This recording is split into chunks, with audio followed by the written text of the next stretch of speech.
Hello mga ka-journey, welcome back to my vlog, Jen's Journey. Ayan, for today's video, nangapit bahay pala ako. Sakto na daanan ko si Andrew na may bagyo pala dito. Ayan, para mawala yung bagyo niya.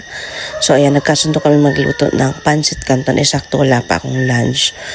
So ayan, siya yung nag-prepare. Hinayaan ko na kasi umiyak yan kanina. And syempre, ayaw niyang kumain na walang dahon. Nasanay siya dun sa Bedel fight na ginawa ko. And ngayon naman, kahit anong pagkain gusto niya ilalagay sa may dahon.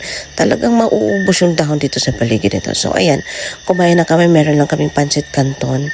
And may tuyo. And syempre, may pritong isda. And ayan, maanghang na suka. So, pag ganitong bata yung kasama nyo sa pagkainan, guys, talagang mapapakain kayo. Grabe tong bata na to. Ang sarap tingnan kumain. Tingnan nyo nga naman yan. And ang galing pa niyang mag sa buto. Talagang then kumakain din siya ng manghang. So, saya namin kahit simpleng kain, simpleng banding, no?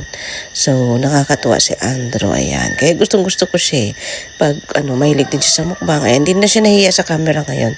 Dati kasi nahiya siya pag binibidyohan na umiiyak, nagagalit. Kaso lang, pag may pag may hinihingi, like laruan, ayun, sa pool talagang babagyuhin yung utak niya pag hindi mo pagbigyan, kagaya daw kahapon.